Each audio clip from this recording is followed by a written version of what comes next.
Welcome back, this is Luna Celestine.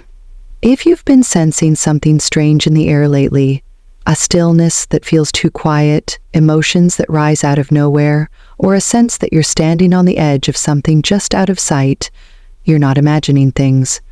April is not an ordinary month. The skies are preparing to unfold a rare sequence of astrological movements, and beneath the surface of calm, something powerful is already stirring. Think of this month as a carefully orchestrated symphony. Not loud, but deeply transformative. What's coming isn't just celestial activity, it's energetic gateways opening, gently yet unmistakably, awakening parts of you that may have been dormant for far too long. In this video, I'm guiding you through 8 key energies you need to know about as we enter this astrological storm. These aren't just dates to mark on your calendar, they are turning points, energetic crossroads that invite awareness, discernment, and above all, alignment. Let's step into it together. The month doesn't begin with noise or drama, it begins with a whisper. And if you've been paying close attention, you've probably felt it already. There's a strange stillness lingering in the air, as if the universe itself is holding its breath. It's not the peaceful kind of stillness that grounds you. This one unsettles. It wraps around your senses like fog, soft but heavy, quiet but charged. This kind of quiet is a warning sign for those who can read the sky. It's the hush before the storm, the energetic inhale before a massive exhale. You may have felt it as a low hum in your nervous system, mood swings that come and go without reason, flashes of déjà vu, a lingering feeling that something is just around the corner but refuses to show its face. That's because we are not starting fresh, we're standing in the residue of March's eclipses. The energy that was stirred up then hasn't fully landed. It's still looking for a place to settle, and in the meantime it leaves us suspended in this in-between. Energetically, this is what I call a false stillness. To the untrained eye, everything appears normal, routine even. But beneath that illusion is a field of shifting frequencies, realigning us for what comes next. And what comes next isn't slow, it's immediate, and it plays on our deepest desires. Because April doesn't truly begin quietly, it pretends to. Then, almost without warning, it offers something that feels like a breakthrough, a blessing, a door swinging open wide. But not every open door is meant for you. That's what makes April 3rd so important and so tricky. Let's go there next. On April 3rd, the silence is broken, not with chaos, but with something far more seductive, hope. The moon meets Jupiter, and for many, this alignment brings a wave of optimism. You may wake up that day feeling clearer, lighter, more certain that things are finally falling into place. There's a buoyancy to this energy, like the universe is finally saying yes. For a moment, it feels like the storm has passed and the path ahead is finally opening. But that's precisely why it's dangerous. Because this isn't clarity, it's a test disguised as opportunity. When the moon and Jupiter align, expansion is inevitable.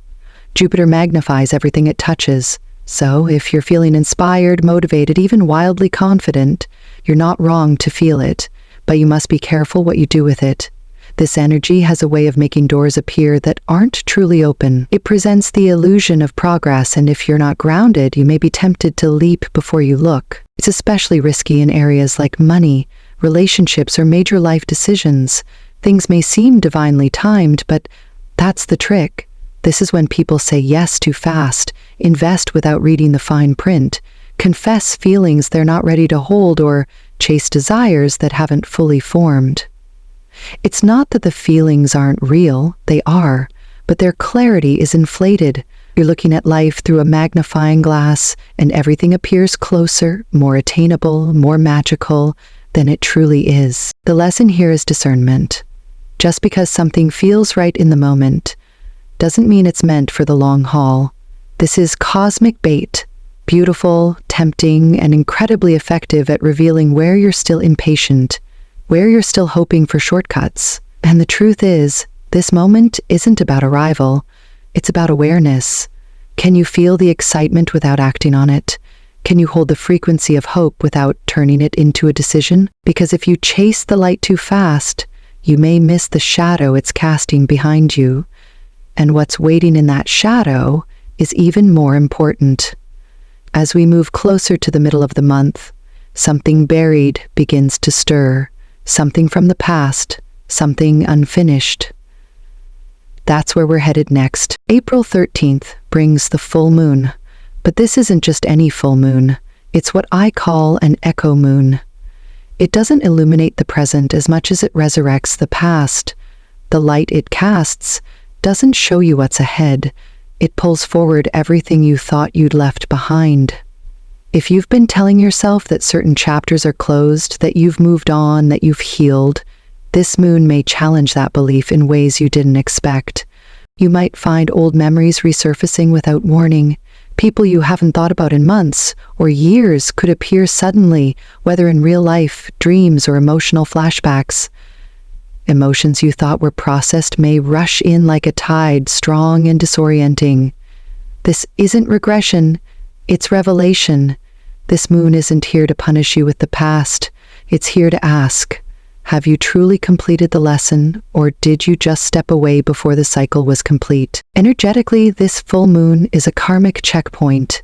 It reactivates the threads left unfinished by the eclipses in March, threads that tug gently at first, then tighten until they demand your attention. For those who've been doing the work, this can be a moment of profound release. But for others, it may feel like falling into a version of yourself you thought you'd outgrown. Don't resist it. Instead, observe what returns. Who or what still has power over you? What story are you still secretly living inside? And this is where the deeper work begins. Because this moon doesn't just ask for awareness, it demands a decision. Will you repeat the cycle, or will you choose differently this time? Will you reach for comfort, or step into growth? These aren't just emotional echoes, they're energetic invitations to finally sever what no longer belongs to your becoming. But clarity doesn't come easily in April. As we move forward, even the truth becomes slippery. And by April 16th, the line between intuition and illusion begins to blur in ways that even the most grounded among us will feel. Let's talk about what happens when Mercury meets Neptune. By April 16th, just as you begin to make sense of what the full moon stirred up, the skies pull another layer of clarity away. Mercury, the planet of communication and logic, meets Neptune, the planet of dreams, illusions, and the unseen. This is a deeply intuitive, almost psychic alignment, but it is also one of the most deceptive. When these two planets come together, the mind does not think clearly. It feels its way through fog, often mistaking fantasy for insight and projection for truth. During this time, your inner voice may grow louder, but it doesn't always speak clearly. Dreams feel more vivid, signs appear everywhere, and emotions can take on symbolic weight. You might feel like you just know something, but be mindful. This is a moment when even the spiritually attuned can mistake inner noise for divine guidance. It's easy to misread others, to jump to conclusions, to hear what isn't being said, or to place meaning where there is none. Communication in general becomes hazy, misunderstandings are likely, and things that are said or written may carry unintended emotional charges. If you find yourself reacting strongly to a message, a conversation, or even a passing thought, pause. This is not the time to make declarations or decisions. It's a time to observe, to listen, and to let meaning reveal itself slowly. Mercury and Neptune ask you to surrender certainty. They invite stillness, not strategy. But here's what makes this moment powerful. While the physical world is drenched in distortion, the spiritual world opens wide. If you can sit in the ambiguity, without needing to label, fix, or define, you may receive powerful insights. Not all clarity comes through words. Sometimes it arrives in silence, in the way your body responds, in what dreams linger when you wake. Let this be a moment of inner listening, not outer action. Because very soon, something ancient begins to stir, not from within, but from above. And as we move toward April 22nd, the sky itself begins to shift in ways that even the most skeptical will feel. Let's go there next. As we reach April 22nd, something ancient begins to stir, something that doesn't speak in words or symbols, but in sensation. The Lyrid meteor shower reaches its peak on this day, and while many will look up and see only falling stars, those attuned to energy will sense something deeper moving through the sky. This isn't just a celestial spectacle, it's a release of old energy, cosmic dust from the past, burning through our atmosphere, sending ripples through the collective field. There's something haunting about this kind of energy. You may not be able to explain it, but you'll feel it. A heaviness that comes without warning, a lightness that makes time feel like it's stretching or collapsing. You might find yourself waking in the middle of the night for no reason, sensing a presence you can't name, or feeling like reality itself is just slightly out of sync. For some, the weather may not match the mood. The sky could be clear while your heart feels overcast, or a storm might rage while you feel unusually calm. This is what happens when something larger than us begins to move through the unseen layers of reality. This moment is less about action and more about resonance. If you are energetically sensitive, this could feel like walking through a dream while still awake. Thoughts may slip between the cracks, conversations might become disjointed, and emotions could arise without any identifiable source. It's not confusion, it's calibration. You are syncing with frequencies that are older than memory and wider than language. But this shift doesn't happen in isolation. As the sky lights up with ancient fire, another kind of brightness is building, one that is far more personal. Because just 2 days later, on April 24th, Venus reaches its peak brilliance, and when that happens, your own light begins to reflect everything you've been carrying, hiding, or growing into. The question is, are you ready to be seen? Let's explore what that means next. April 24th is a turning point, not in the cosmos, but in you. Venus, the planet of beauty, love, desire, and attraction, reaches its brightest point in the sky. This isn't just about light in the heavens, it's about the light you've been cultivating inside finally becoming visible. You may notice it in subtle ways, people looking at you differently, opportunities finding their way to you without effort, a certain magnetism in your presence that even strangers can feel. This is glow-up energy, yes, but it's deeper than appearance, it's energetic, and it's unmistakable. When Venus shines at full force, so do you. Everything you've been working on internally, your healing, your boundaries, your confidence, your quiet resilience, it all begins to radiate outward. You're no longer invisible to the world around you, and with that visibility comes attention of all kinds. Some will admire you, some may feel inspired, others perhaps a little threatened, because your glow doesn't just highlight your evolution, it reflects back what others haven't yet faced in themselves, and not everyone knows how to meet that mirror with grace. You might receive messages from old connections. People who once overlooked you may now feel inexplicably drawn to your presence, but remember, not all of this is love. Some of it is curiosity, some of it is projection, and some of it is energy seeking something it doesn't yet understand. That's the power of Venus. It doesn't just attract, it amplifies. What you say yes to under this light moves quickly, and what you allow into your field now has momentum. So ask yourself, am I aligning with what's true, or just what's available? This is not a moment to dim yourself in order to soothe someone else's discomfort. You're being asked to embody your light fully, without apology, without shrinking. Because the more authentic you are, the more clearly the universe can respond to you. But remember, light attracts, and attraction in this phase of April comes with consequence, because what's drawn to you now is not just what you want, but what your frequency calls in. The energetic spotlight is real, and when the light gets this bright, your system will begin to feel it. Not just emotionally, but physically, because in the days that follow, April 22nd through 28th, the sky unleashes a wave of energetic noise that many will struggle to process. Let's talk about what happens when your aura becomes overstimulated. Between April 22nd and 28th, The energetic volume is turned all the way up. What begins as subtle shifts becomes something your entire system starts to register. Physically, mentally, emotionally, even spiritually. Venus, still at her brightest, forms significant interactions with Saturn and Neptune, two planets that operate on vastly different frequencies. Saturn brings weight, structure, responsibility. Neptune brings dissolution, dreams, and the intangible. When these forces converge, the result isn't chaos, it's overload. You might find yourself feeling everything all at once. One moment you're grounded, the next you're drifting. Conversations feel too loud, silence feels louder. Emotions don't come with context, they just show up, raw and unfiltered.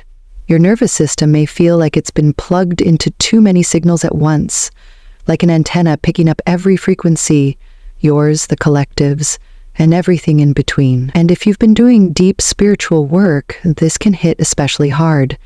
Your sensitivity is not the problem, it's the reason you feel this in such high definition. This is a time when even light becomes heavy, when insight turns to static, when your aura begins to absorb more than it can integrate. And that's the point. You're not meant to keep absorbing. You're meant to pause, step back, let the energy move through without attaching to every pulse or interpreting every message. The desire to understand everything is strong, but not everything is meant to be understood in real time. You don't fix an overloaded circuit by pushing it harder. You give it space to reset. You may notice an urge to withdraw, to cancel plans, to turn off notifications, to just be alone. Not out of sadness, but necessity. That's your body knowing what your mind hasn't caught up to yet. This isn't burnout in the traditional sense, it's energetic saturation, and unless you allow yourself to unplug, your system won't know how to filter the signal from the noise. Because as April draws to a close, the energy doesn't fade, it sharpens, and the final shift of the month isn't loud, but it's precise, a test hidden in stillness. A transformation that arrives without warning. Let's close this journey by exploring what it means to sense change without hearing it. April doesn't end with a dramatic finale. It doesn't erupt or declare itself. Instead, it closes like it began, quietly. But don't mistake the softness for stillness. This is not a peaceful silence. It's a sacred one. Because the true transformation of April doesn't announce itself. It unfolds in whispers, in subtle choices, in the way you pause before reacting, or finally say no when you used to say yes. The shifts are real, but they're hidden in plain sight, and only those who are truly present will recognize them. This month has been a test not of endurance, but of awareness. Did you notice the illusions? Did you feel the emotional echoes, the energetic overload, the call to dim or to shine? More importantly, did you listen? Those who moved through April on autopilot may arrive in May wondering how everything changed without a sound. But for those who've been attuned, who've sensed the undercurrents, read the pauses, honored the need to retreat and reflect, you've just passed through a powerful gateway of spiritual recalibration. You may not be able to articulate it yet. That's okay. Integration often comes after the experience, not during it. The point is not to analyze every feeling or explain every sign. The point is to trust that when something quiet but true shifts inside of you, it will ripple outward in time. Your frequency is already different. The version of you that entered April is not the same one who leaves it. So take a moment. Not to act, not to plan, but simply to notice. What feels lighter? What feels complete? What no longer fits, no matter how tightly you once held it? These are the clues, and this is the invitation, not to force change, but to become available to it. The next chapter doesn't need your control, it needs your clarity. And if you've made it this far, thank you. Thank you for listening with your intuition, not just your ears. I'll see you again soon, under a different sky, with a new message to share.